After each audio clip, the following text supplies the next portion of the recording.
Have you ever wondered how our streets got their names?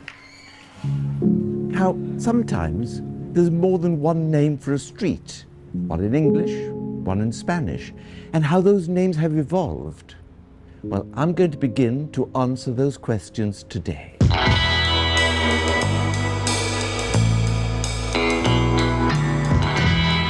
Having looked at how street names in Gibraltar have changed and evolved over the years, it's now time to look at the eastern side of the historic centre and city of Gibraltar.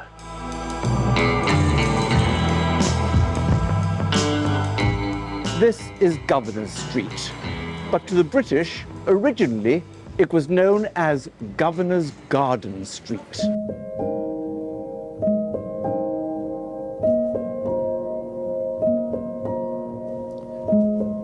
The reason for the name Governor's Garden Street is that there was a garden here that grew fruit and vegetables for the governor's garden. And in the 18th century, this garden was known as the Jardín de Riera. And later on, when the Garrison Library was built in the 1790s, it absorbed the whole of the area that was originally the Jardín de Riera. Before 1704, this street marked the eastern perimeter of the Spanish city of Gibraltar. And to the Spaniards, this was Calle Cordoneros. A cordon was the name given to the belts worn by friars or by penitentes in Spanish Holy Week processions, which are still very much the way in which Spanish Holy Week is marked even today. These cord belts were made here on this street for the religious brotherhoods. So these cordones were made by cordoneros, and that's why this was Calle Cordoneros.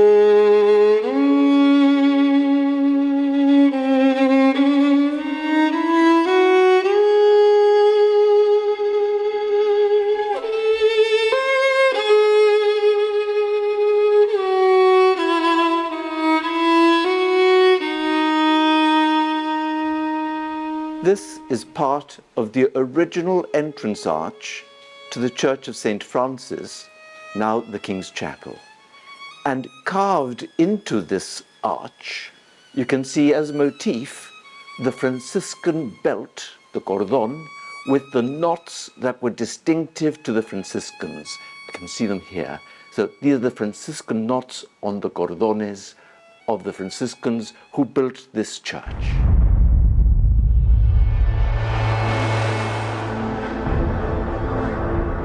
The British did not want civilians to go out into the streets wearing masks or with their faces covered for reasons of security and safety of the garrison.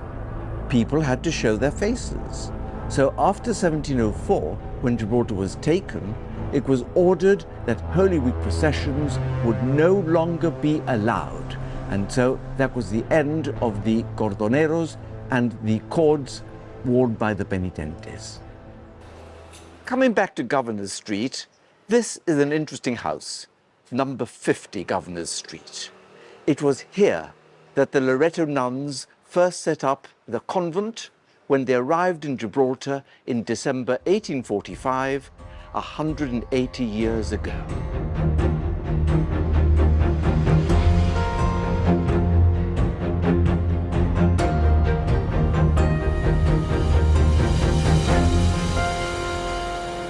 There was then a different house on this site, and it was owned by Jacinto Bonell. And Bonell put his house at the disposal of the nuns.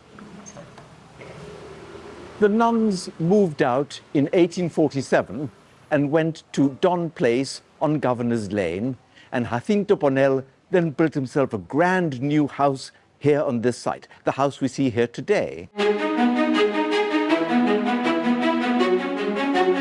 The Bonell family were related to the Gallianos, including A.L. Galliano, the banker. Now, on the 21st of May, 1870, Jacinto Bonell's brother, Juan, and his nephew, Juan Antonio, were captured by brigands in El Zabal, which is out towards the cemetery in La Línea. they were hidden by these brigands in a cave. The older man was sent back to Gibraltar via Cadiz with a ransom demand. The kidnappers demanded 27,000 Spanish dollars for the release of Juan Antonio, or else he would be killed. Now, the governor of the day, Sir Richard Airy, ordered that the colonial government should pay the ransom. The men were freed, and some of the kidnappers were captured. But not all the ransom money was recovered. As a result, General Prim, the Prime Minister in Spain, ordered the Spanish government to reimburse the colonial government with the amount of money in question.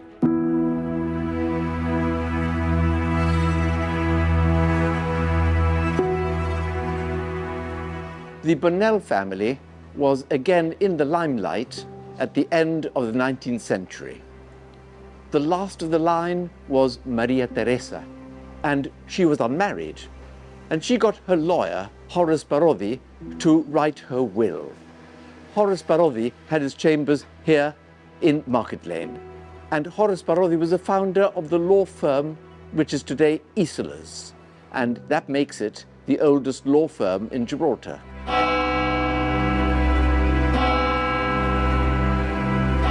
Under her will, Maria Teresa Bonnell left all her properties to the Catholic Church.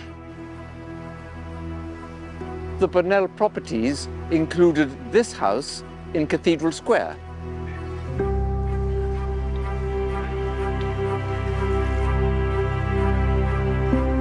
Another of Maria Teresa Bonnell's properties was this house here in Irish Town. Maria Teresa Bonnell's estate also included 50 Governors Street, where she lived, together with the two houses next to it, painted in green.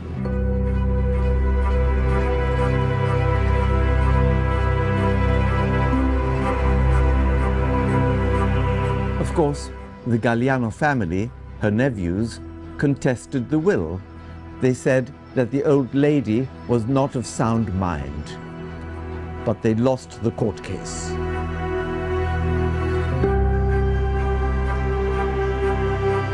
At the southern end of Governors Street, there was a large tenement building which occupied the entire block, and it was known as Boyd's Buildings, and it had the unpleasant distinction of being Gibraltar's first slums.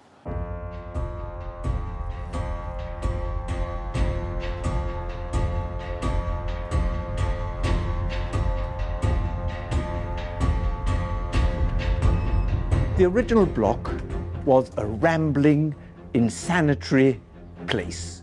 And it was here, in 1803, that a certain man called Santos arrived and came here to this block. He fell ill. And of course, given the conditions of the place, it's no surprise that the infection was spread to a whole load of other people.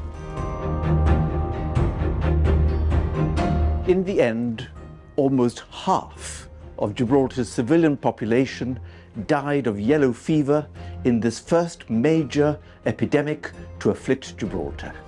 And after the epidemic, Boyd's Buildings, which were on this site, were demolished. Then the trustees of John Gavino bought the entire site and built quality housing on it in 1825. And John Gavino was one of the early philanthropists of Gibraltar in the early 19th century.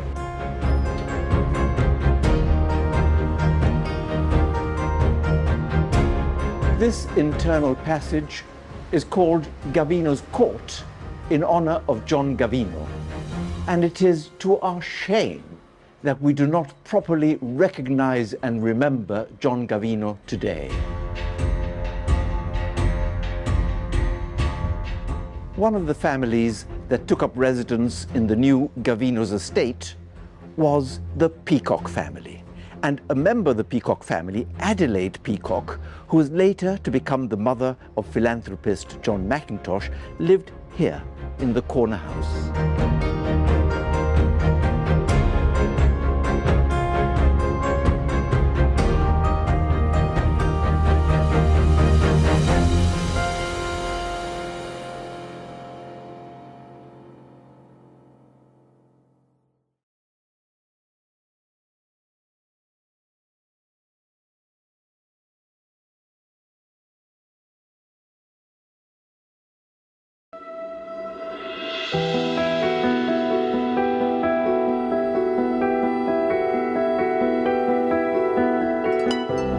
We have been looking at Governor's Street, which runs from Governor's Parade and the Garrison Library down to here, Cornwall's Parade. The northern end of Governor's Street and a cul-de-sac off it that leads on to Cornwall's Parade is important for a different reason, because it was here that the first commercial enterprise in British Gibraltar by a civilian was situated. And these steps lead from Governor's Street down here to this cul-de-sac. That first commercial enterprise was a wax yard and a tobacco factory that manufactured snuff, and it was located here. And the access to it was via Gavino's Court. The entrepreneur who set up his business here in the 1720s was called Dirke, and it was a name that the people who spoke Spanish in Gibraltar, the common language at the time, could not manage. So he changed the name to Dique. Juan Gerardo Dique was also one of the first foreign consuls in Gibraltar. He was the consul for the Netherlands, and other early consuls in the 1720s were the consuls for Genoa and for France.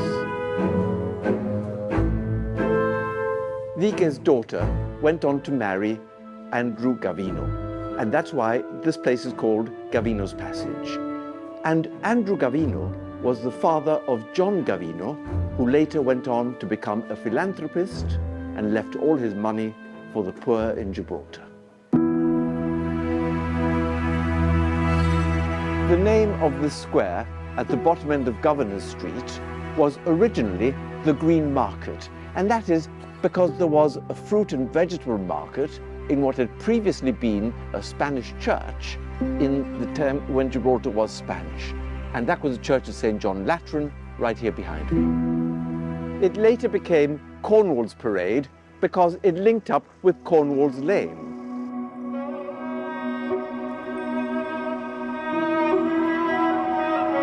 Cornwall's Parade was not the proper name for the square.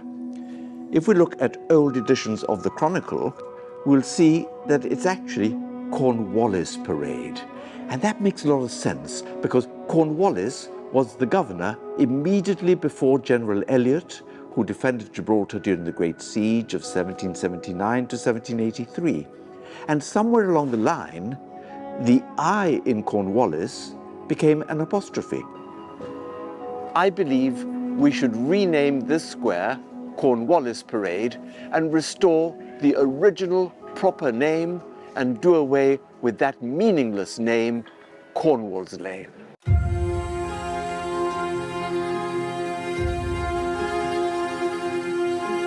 Dorothy Ellicott, when trying to find the origin of the name Cornwallis Parade, tried to link it with the Cornwall Regiment of Foot. Now, it was a valiant effort on her part, but it was wrong, and we need to correct wrongs and not perpetuate nonsensical errors. Here on Cornwallis Parade, you had Cooper's Theatre, which is why the street was known as Calle Comedia. And Cooper's Theatre was operational in the second half of the 18th century. At the other end of Governor's Street and facing Governor's Parade was the old Theatre Royal that we all remember. And the Theatre Royal was a Victorian theatre. It was opened on the 10th of May, 1847, with Verdi's opera Nabucco, which had been written 6 years earlier. And when one theatre closed on Cornwallis Parade, the other one opened here on Governor's Parade. The theatres provided entertainment not only for the civilian population, but also for the garrison.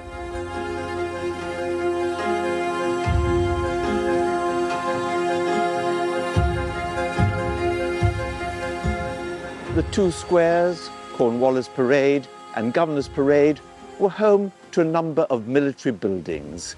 You had the Command Pay Office, where a hotel now stands, Behind me was the Fortress Sergeant's Mess, and on the other side of the square was the Garrison Library, which, until relatively recently, was only open and available to officers of the garrison, the Navy, the Army, the Air Force, and to certain civilians of a certain standing in society.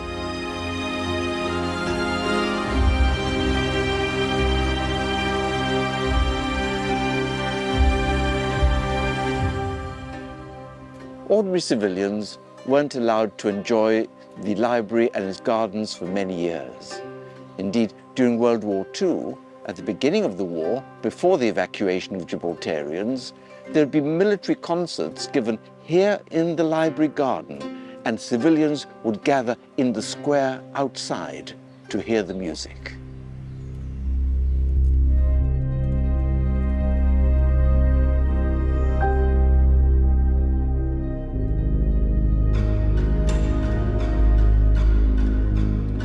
What needs to be recognized is that many large buildings within the city centre were military buildings or War Department buildings, and they were denied to the civilians. So a large proportion of the city centre was in military hands, and this did not change until the 1960s. Here in Cornwallis Parade, there was a major military building that took up the whole of the west side of the square and extended halfway down Bell Lane. And during World War II, this building was the home of the Special Constabulary.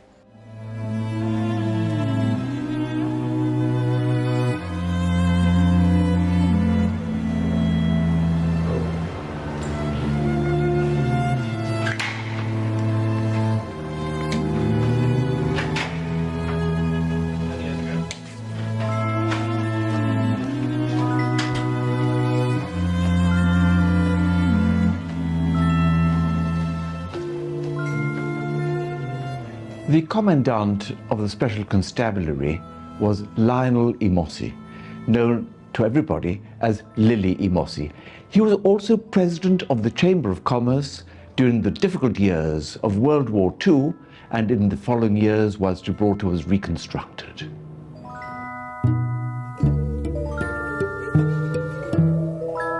The Conservation Society, led by Lionel Gulato and John Langdon, tried to prevent the demolition of the military building. It was in the Italianate style, and parts of the complex dated back to before the Great Siege. But they were unsuccessful.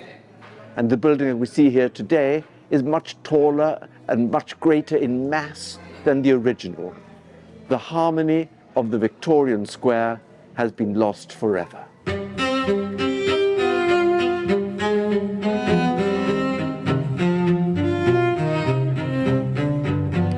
The area above Cornwallis Parade and also above Governor's Parade was just an empty space in 1704, and the only building of any real size above that line was the hospital.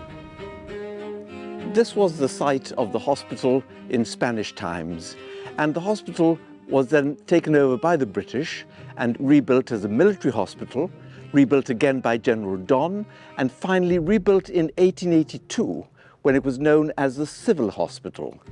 It later became known as a Colonial Hospital, and lastly, St. Bernard's Hospital. There is a plaque in here, in what's now a school, that is of considerable interest. And it dates back to the time when General Don rebuilt the hospital. And this plaque uses the name Gibraltarian for the very first time.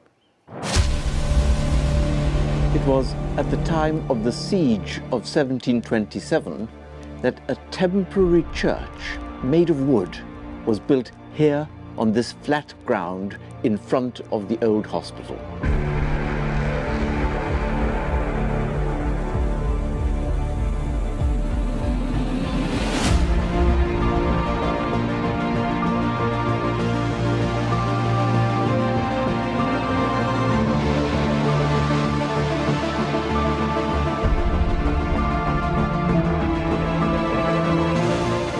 During that siege, the one and only Catholic church in Gibraltar, the Church of St. Mary the Crowned, now the Cathedral of St. Mary the Crowned, was requisitioned by the military because they required it to keep stores. That is why there was a need to build a temporary church next to the hospital. And that church continued in use until December 1727, when the cathedral was handed back by the military to the church authorities.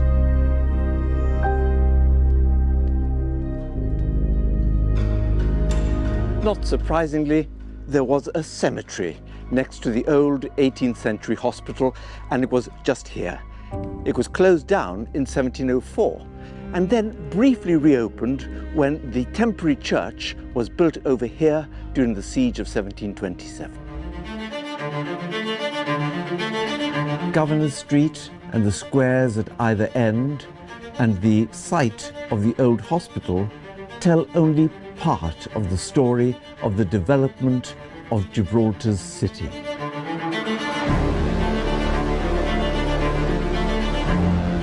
Next time, I'll be looking at how Gibraltar started to grow after the Great Siege of 1779 to 1783.